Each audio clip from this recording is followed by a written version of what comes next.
Professor, qual é realmente o processo de reprodução bacteriano? Outra coisa, a conjugação é realmente um mecanismo reprodutivo ou apenas de transferência de genes? Eu sou o professor Billy Paul, do canal de Biologia e Autodesenvolvimento. E após a vinheta, reprodução de bactérias, especialmente para você. Vamos lá?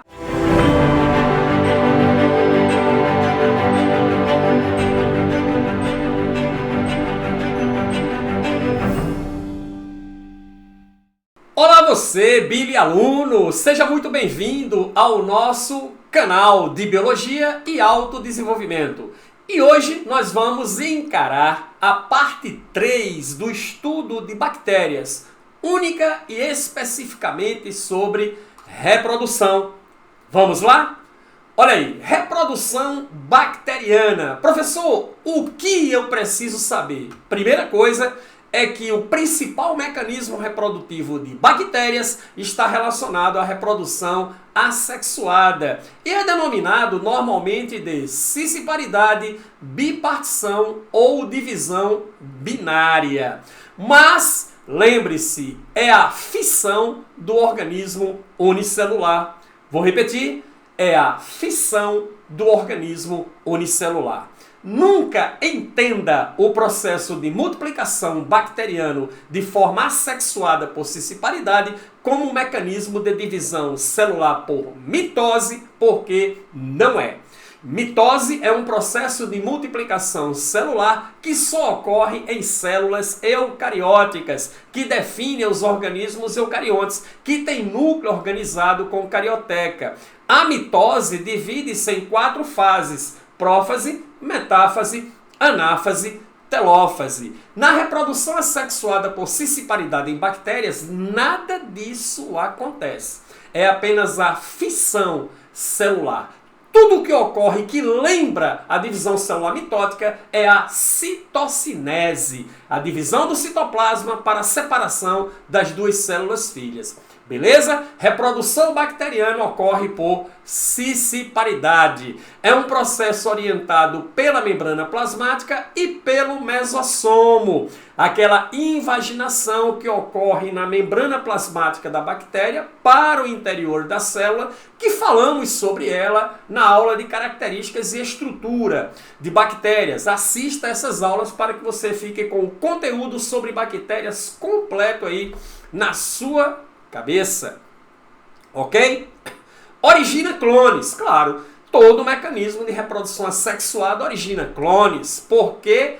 Porque é assexuado, não ocorre recombinação gênica, não há variabilidade genética, olha aí, sem variabilidade genética.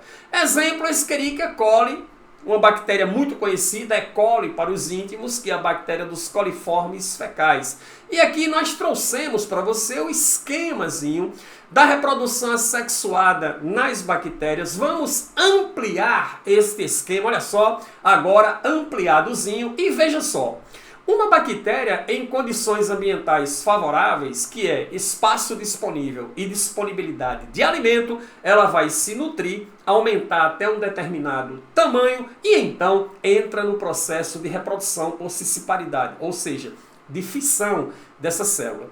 E o que caracteriza a fissão celular? Primeira coisa, lá na aula de estrutura de bactérias falamos sobre a questão do cromossomo bacteriano, que ele não é um cromossomo espiralizado, ele não é um cromossomo condensado, porque isso não ocorre nas células procarióticas, porque esse material genético não apresenta histona, que é aquelas proteínazinhas que o material genético se enrola para condensar, formando uma estrutura em forma de bastão, denominada de cromossomo, mas isso só acontece nos organismos eucariontes que possuem células eucarióticas. Aqui, o que vai acontecer é o quê? É esse DNA que está difuso no citoplasma, ele não é delimitado por uma membrana nuclear, ele se duplica. E você sabe que o DNA tem a capacidade de autoduplicação, formando então,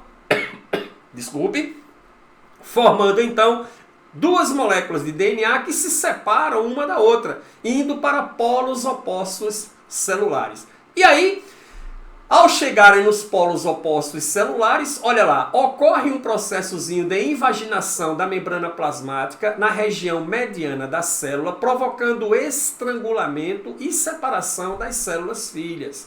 Terminou o processo de cisciparidade. Esse mecanismo de estrangulamento aqui nada mais é do que a citocinese, a cinese do citoplasma para dividir as células filhas.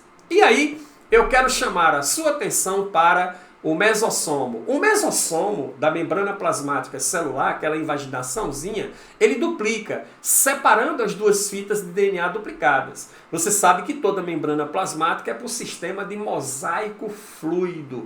Então, essa dupla invaginação mesossômica da membrana, elas conseguem se afastar fluidamente pela membrana plasmática sem grandes problemas, como podemos ver nesse esquemazinho, olha só. Então aqui você tem o mesossomo, aqui você tem o mesossomo duplicado, arrastando as moléculas de DNA para polos opostos celulares, e aqui a invaginação mediana da membrana plasmática, né, a citocinese, para separar as duas células filhas. Ok? Concluído então a cisciparidade bacteriana. Mas bactérias também podem sofrer esporulação ou esporogênese, que é a formação de esporo. Isso ocorre através da desidratação da célula, que pega a água e joga fora para o meio extracelular, e o espessamento da sua parede celular. Parede celular, o peptidoglicano, ok? E aí ocorre a suspensão do metabolismo celular, que entra consequentemente em estado de latência ou dormência, permanecendo assim o quanto custar essa condição ambiental desfavorável. Logo que as condições ambientais tornem-se favoráveis, a célula voltará a se reidratar, nova atividade metabólica, e aí o seu ciclo de vida tem continuidade. Ok? Uma bactéria que faz isso é a bactéria do tétano, conhecida como Clostridium tetani, certinho? E aí chegamos aonde? Nas transferências horizontais de genes. Transferência horizontal de genes. Professor, o que é que o senhor quer dizer com isso? Vamos analisar o primeiro mecanismo de transferência horizontal de genes, que é chamado de conjugação bacteriana, que alguns consideram a conjugação bacteriana como sendo um processo de reprodução sexuada.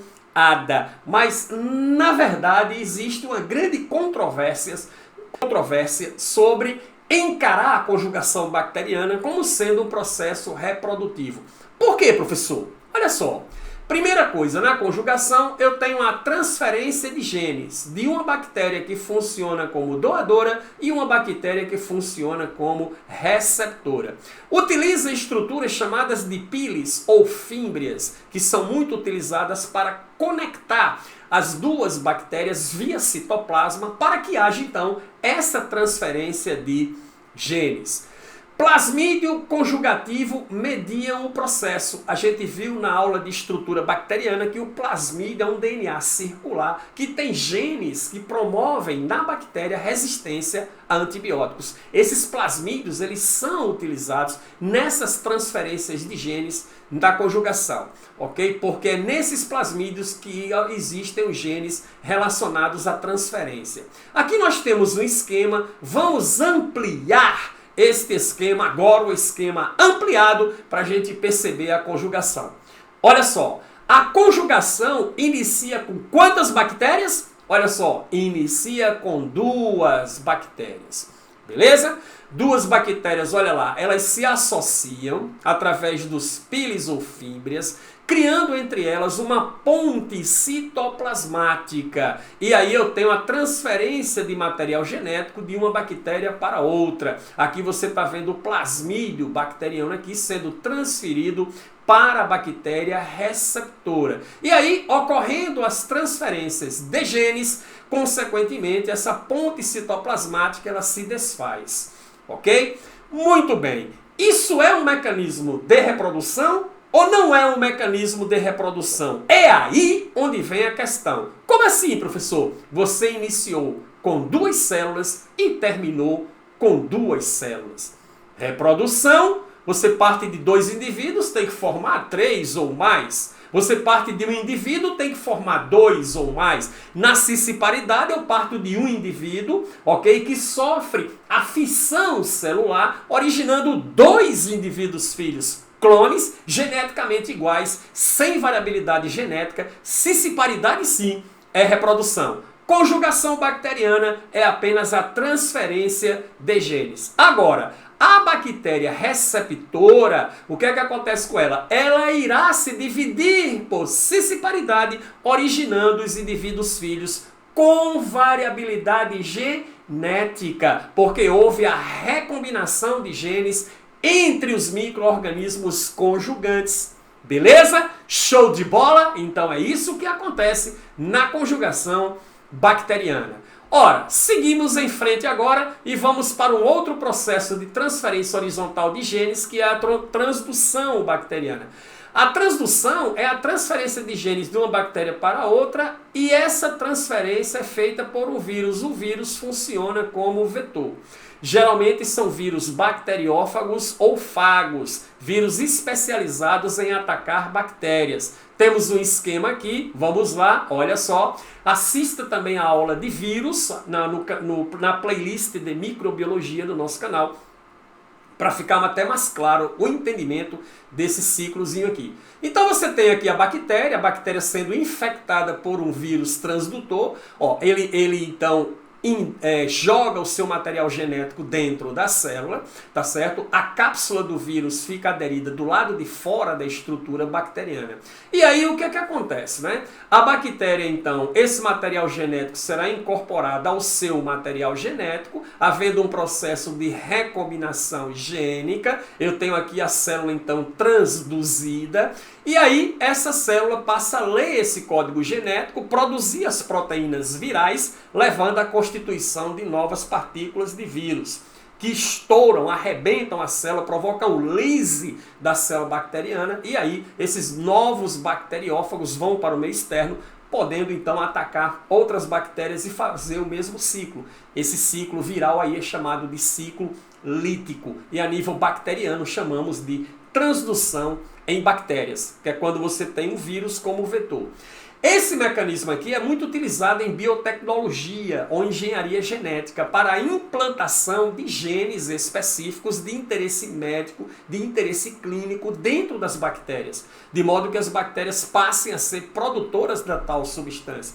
Por exemplo, o gene da insulina que regula a glicemia sanguínea, pode ser produzido em laboratório utilizando o método de transdução. Coloca-se o gene dentro de um vírus e ele irá implantar o gene dentro da bactéria. A bactéria agora transgênica, porque tem código genético dela e de uma outra espécie, passa então a ser produtora de insulina, que será então isolada e utilizada de forma medicamentosa no tratamento de pessoas que sejam insulino dependentes, porque são diabéticos. Beleza? Show de bola? E aí chegamos ao último mecanismo de transferência horizontal de genes, que é a transformação bacteriana.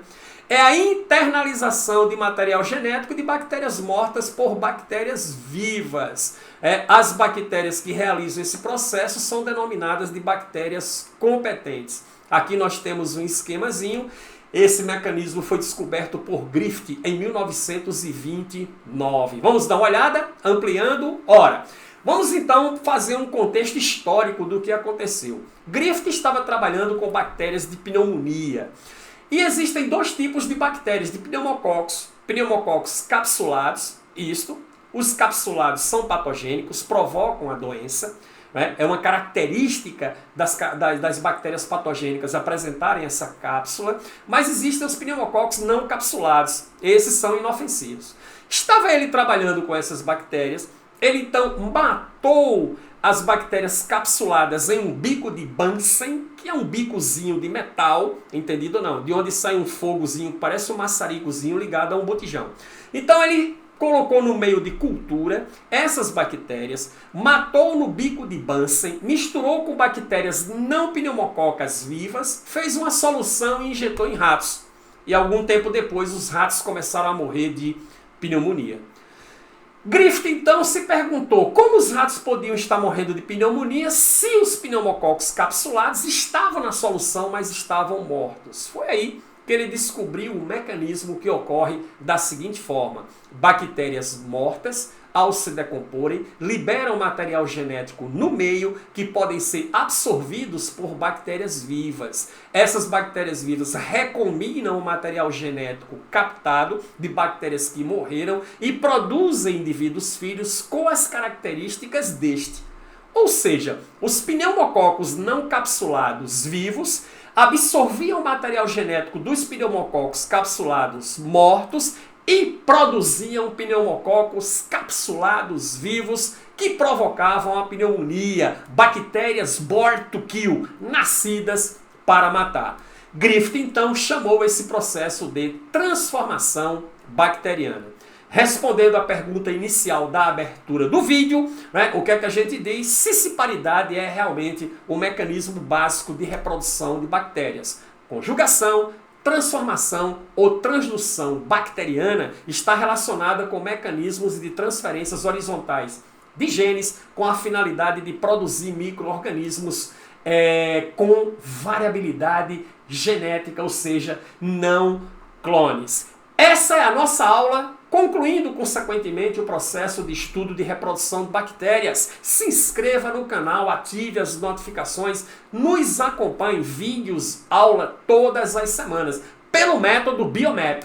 Vá na descrição do vídeo, baixe o Biomap da aula e também o Bioese, para exercitar os conteúdos aprendidos. E nos encontraremos na próxima aula sobre metabolismo energético. Onde? Nas bactérias.